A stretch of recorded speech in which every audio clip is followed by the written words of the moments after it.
So we're getting some conflicting reports on the upcoming 14-inch and 16-inch MacBook Pro refreshes. I know, feels pretty soon. It feels like we just got the last ones, but because it feels so soon, it seems that there may be a lot of hype surrounding the M2 Pro and M2 Max chip that is not completely justified. Let's begin.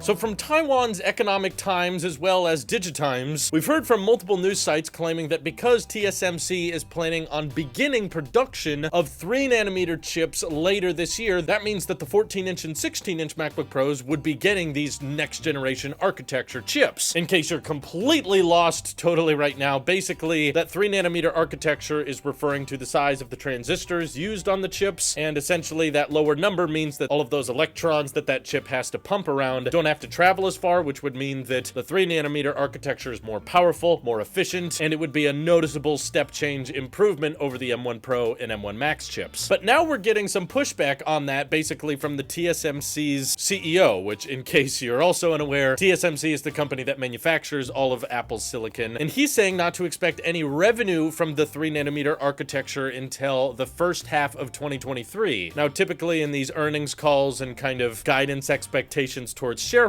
when they say first half of something, that's their intentional way of being vague and kind of like, yes, well, first half of 2023, I guess that's only a couple months away, but if he meant Q1, he could have just said, January, February, but he intentionally said first half, and that's where very notable Apple supply chain analyst Ming-Chi Kuo has now weighed in and said that due to this updated guidance, he does not think the upcoming 14-inch or 16-inch MacBook Pros will be rocking 3nm chips. This would absolutely be a bit of a bummer, especially because Mark Gurman, who's very reputable, is saying that Apple is planning on launching some next-generation higher-end MacBook Pros later this year, and a lot of people were seeing that align with the TSMC timeline and going, okay, yes, M2 chip was a bit of a bummer because it was just kind of M1 chip beefed up a little bit, but that means M2 Pro and M2 Max, these are going to be the big ones. Kuo just came forward and was like, guys, I don't think they can roll it out that quickly. Some people, including myself, were thinking the 3nm architecture seems a little bit soon, especially considering the 14-inch and 16-inch MacBook Pros just launched last October, and Apple had a hard time mass producing those, so just within 12 months to already be upgrading those, plus Apple waited like 18 months to refresh the M1 chip, so it felt a little bit bizarre for there to be such a massive upgrade in just a year. But now what Kuo is saying to expect is, yes, there are new MacBook Pros coming, but they're likely just going to be using the more advanced 5nm architecture, which is basically what Apple called the second generation 5nm on the M2 chip, which essentially means, yeah, the M2 Pro and M2 Max will probably be a bit faster than the M1 Pro and M1 Max, but not like a massive gain. Like, I would expect somewhere between 10 or 15% faster in both CPU and GPU performance, and if it's anything like the performance results we've seen in the M2 chip, then also expect it to likely consume more power in order to achieve those faster speeds, which may make the MacBooks more prone to thermal throttling. The good news, though, is unlike the M2 MacBook Air, these higher-end MacBook Pros should have better thermal systems in place and better fans that are optimized for keeping chips cool. But that's the crazy thing. As far as these upgrades go, there's a lot of people wanting to talk about these new MacBook Pros, but there's not rumored to be any changes to the display. There's still going to be mini LED. There's rumors about them eventually switching to OLED, but not in the next year. Same keyboard layout, same port layout. Maybe they give it HDMI 2.1 or something like that, but yeah, they probably won't even find a way to get center stage into the display lids that small. So very, very minor upgrades in my opinion, if the rumors are true and there are new MacBook Pros coming out either at the end of this year or early in the spring. But given the guidance of TSMC saying not to expect any revenue to begin from 3nm, to me that says don't expect like a massive leap in performance with the MacBook Pros launching later in the year, which I honestly think is reasonable. If there are people out there that are convinced that Apple's going to be able to jump in architecture upgrades within a 12-month period like that, you probably don't follow Apple Silicon very closely. At least with the iPad Pro series of chips, they did not drop, a new A10X and then a new A12X chip like every year. Those usually had like at least an 18-month difference in performance jumps, and the M1 Pro and M1 Max are already insanely fast chips for their time. I'm very happy with mine, and I do not see myself upgrading just to get a marginal 10 or 15% faster export here and there. So I appreciate Kuo for trying to set expectations in a more realistic fashion. a lot of analysts and leakers try to hype things up and make things sound more exciting than they really are. And I just hope not too many of you were holding out on your MacBook Pro purchase because you were convinced that the M2 Pro was going to be miles better. Frankly, it sounds like one of those tiny spec upgrades that maybe happens this year just so that Apple can say, okay, M2 chip is now across the lineup. They might just want to do this because it sounds kind of weird that the 13-inch MacBook Pro gets M2 and the 14-inch and 16-inch MacBook Pros get M1 chips. Maybe that's confusing some people, so they just want to do a little minor chip upgrade where you get some performance improvements, but likely a little bit more prone to thermal throttling. But overall, I just want to say it's kind of a bummer that, like, back when Apple was on Intel, we were annoyed by how many refreshes there were and how confusing it was that Apple would want to drop MacBook upgrades at a certain time and Intel would want to drop certain upgrades at a different time. So sometimes you'd get 2 refreshes in the same year. And I thought when switching to Apple Silicon, we would avoid a lot of that confusion and the lineups and the releases would feel a lot more stable. But after the launch of the M2 Air, where it felt like it was designed for the 3nm architecture, but they crammed a 5nm chip in there and that just made it struggle to perform at high loads. And now Apple's trying to refresh things alongside the TSMC release schedule. Yeah, I agree. This whole situation is a little bit weird and a little bit confusing. Obviously, no one actually knows what's going to happen, but I do think Quo is right on this one. I don't think we're going to get 3nm Apple Silicon within the next 12 months. And hopefully that doesn't depress you guys too much. But for all of you that spend a lot of money on your 14-inch and 16-inch MacBook Pros, I guess rejoice. You can be happy that your MacBook is not going to feel dated after 1 year. You still have a pretty recent generation MacBook with great performance, and I think it'll last you a long time. This is your Apple Sheep here, and I'll see you all in the next one.